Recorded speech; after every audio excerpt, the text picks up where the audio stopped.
Sunday special நாட்டுக்கோழி பிரியாணி எப்படி செய்யலான்னு பார்க்கலாமா?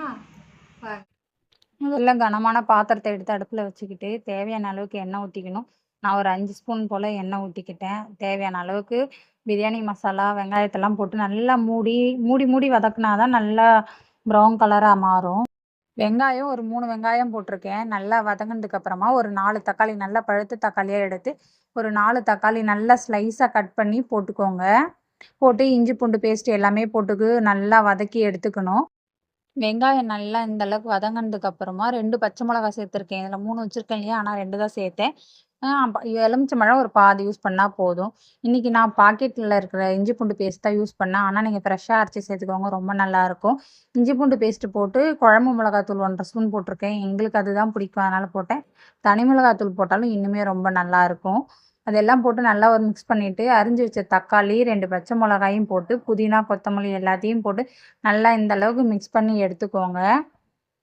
மிக்ஸ் பண்ணி எடுத்ததுக்கு அப்புறமா நாங்கள் நாட்டுக்கோழி பிரியாணி தான் இன்றைக்கி செய்கிறோம் இல்லையா, அதனால் நாட்டுக்கோழியை ஒரு 2 விசில் வச்சுக்கிட்டேன். அதில் கொஞ்சோண்டு மிளகாத்தூள் உப்பு போட்டு நல்லா விசில் வச்சு 2 விசில் மட்டும் வச்சு எடுத்துக்கிட்டேன். ஏன்னா நம்ம தம் தான் போட போகிறோம், அதனால் அந்தளவுக்கு வேகாது. சாதா கோழியாக இருந்தால் சீக்கிரம் வெந்துடும். அதனால் ஒரு 10 ரூபா பாக்கெட்டு தயிர் எடுத்துக்கிட்டேன். மஞ்சத்தூள் போட்டு நல்லா மிக்ஸ் பண்ணி இந்தளவுக்கு கிரேவி ஆனதுக்கப்புறமா நாட்டுக்கோழியை அதில் சேர்த்துக்கணும்.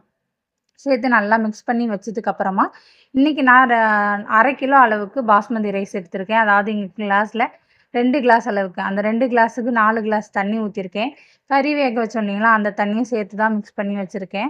4 கிளாஸ் தண்ணி வச்சு உப்பு காரம் எல்லாமே இந்த டைமில் செக் பண்ணி பார்த்துக்கணும். பார்த்துட்டு தண்ணி நல்லா கொதிச்சதுக்கப்புறமா நம்ம ஊற வச்சு எடுத்த பாஸ்மதி அரிசியை இந்த தண்ணியில் நல்லா மிக்ஸ் பண்ணிக்கணும். மிக்ஸ் பண்ணி நல்லா கொதிச்சதுக்கப்புறமா அந்த அரிசியும் தண்ணியும் ஒரே லெவலாக வரும். இந்த மாதிரியான ஒரு லெவலுக்கு வந்ததுக்கப்புறமா நம்ம ஒரு தம் போடணும்.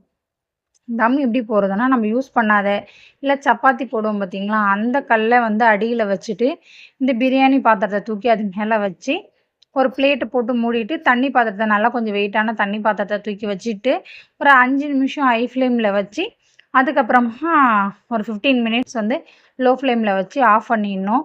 இது இந்த கடைசியாக தம் போடும்போது லைட்டாக லெமன் மட்டும் புழிஞ்சிக்கோங்க.